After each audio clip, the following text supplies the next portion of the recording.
Last 2 years, we saw the greatest wealth transfer in human history from the poor to the rich. And now the rich are admitting that maybe all the things that they did over the last 2 years were not necessary, but they don't give the money back.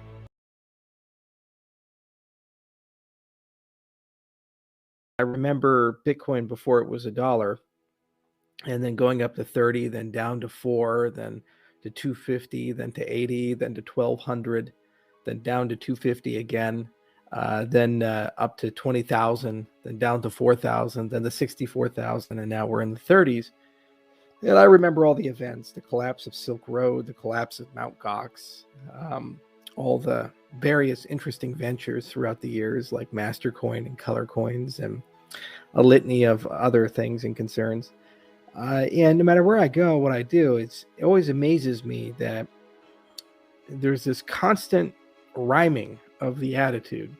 So the old guards, nothing phases us anymore. You know, we've seen everything twice just to make sure we didn't miss anything. The new people, the minute that something occurs, like for example, the collapse of a stable coin or the collapse of BitConnect or these types of things, then they say, oh my God, this is the end of crypto.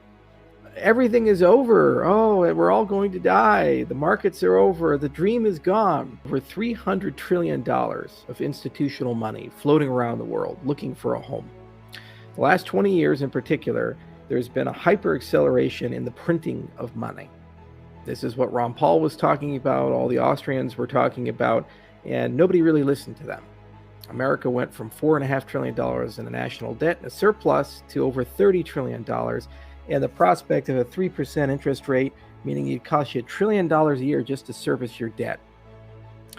This is not healthy. The world economy is not healthy. And there's now the biggest division ever between the retail investor and the institutional investor. The institutional investor, they have basically a mandate to go and push somehow, some way with their trillions of dollars under management, 10-15% returns. Now, 10-15% returns on top of inflation of 20%. They're doing all kinds of monkey business and shenanigans. Why is it your homes are getting so expensive? Well, because the BlackRocks of the world and the massive private funds of the world are going and buying regular, everyday 3-bedroom, 2-bath homes through big aggregators.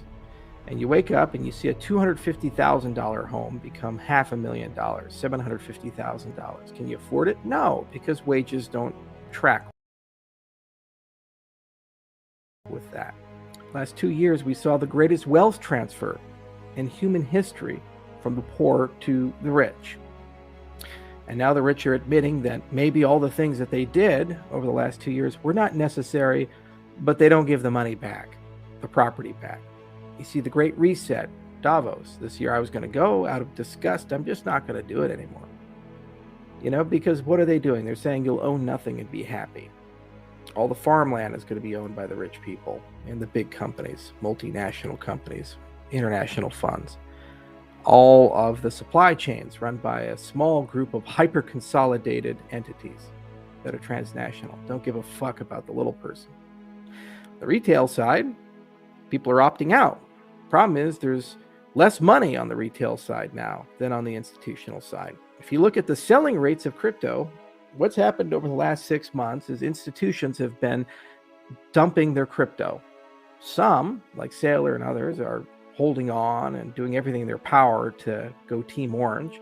But most are looking at it as a high-risk, high-return asset, and in times of recession, reallocate your portfolio. They would just simply treat crypto like any other asset and label it as an exotic high-risk one. And when the markets go in not the direction they want, they dump it. The retail people are holding because they are opting out of a global system that's unfair. They're trying to prepare the masses to accept a standard of living significantly less than the one that they inherited, the one that they grew up with, the one that their parents grew up with. This is no way to run the world. This is no way to live well. It's because they broke the world money system. And the entire point of cryptocurrencies are to restore some trust, credibility, and stability into the world money system. What's so frustrating to me is we get stronger, yet the markets, because of institutional manipulation, amongst other factors, grow weaker. There are more people using Cardano than ever before. There are more transactions on Cardano than ever before, more smart contracts on Cardano than ever before, more NFTs on Cardano than ever before, more dApps under construction than ever before. Next month, the Vossel hard fork is on schedule, which will bring the greatest performance improvement ever in the history of Cardano, alongside numerous new features for dApp development. This is just one of many events that are going to occur over the next 12 months. In addition to that, things that built entire ecosystems, like algorithmically generated stablecoins. We have JED coming. It's already on testnet. Much better design, I'd argue, than most. And it's a testimony to the hybridization of formal methods, peer review, and good engineering practices and principles. Again, basic principles. If you're building something for everyone and you're building something to last, build it well, even if it takes a little bit more money and a little bit more time. Again and again, I've always said that it's not going to be first to market. It's going to be best to market, and those who exhibit stability and resilience in the bad times that survive.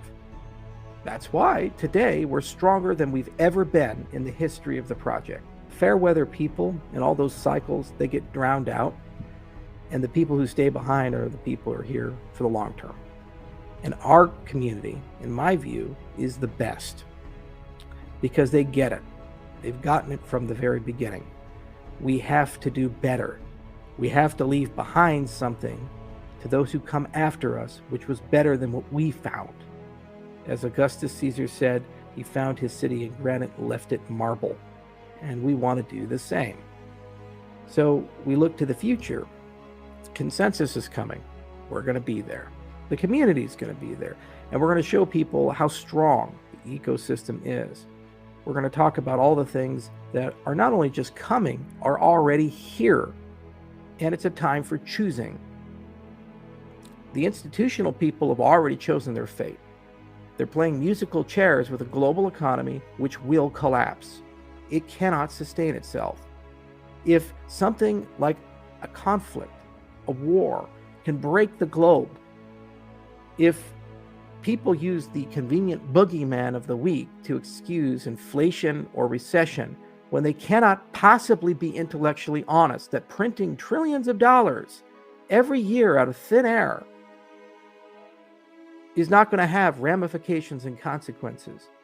If the warfare state needs to increase and continue, empire needs to increase and continue for all of our standards to be the same. Meanwhile, our environment is being devastated. Meanwhile, standards of living are going down. Despite the fact that technology, social progress, and education are improving. Never has there been a time in human history where we have gained so much from the labors of those who came before us, yet our systems are so inadequate to harness what we've gained. And never has there been a time in human history where we have been so blind to the long-term consequences of what we're doing. The point of cryptocurrencies and blockchain technology has always been a different option than the dystopian future that's being offered to us where we own nothing and will be happy. The point is we get our freedom back, our liberty back. That is what we are seeking. Yet people are trained to babble on and on and on about the current state of the markets, which are caused by manipulation and outsiders. Think about it. I, for one, I'm done.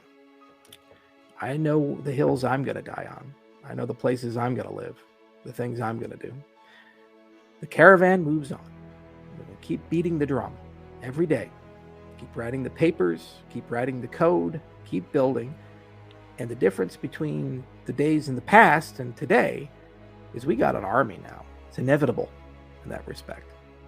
That is where we're going. That is what we're doing. That's the point of the things. If you can't see that, then you have to ask yourself, what is really important to you? What matters to you? What's the point of all of this? Don't you see the train wreck that's coming? Don't you see where the world is going? And shouldn't we do better if we can do better? Or maybe not. It's ultimately your choice. You still get to make one. There will come a day, if you make no choice, that you don't. That's it for today, guys. If you found this video useful, then don't forget to like the video and share this knowledge with your friends and family. And don't forget to check out the full video, link is in the description. Thank you.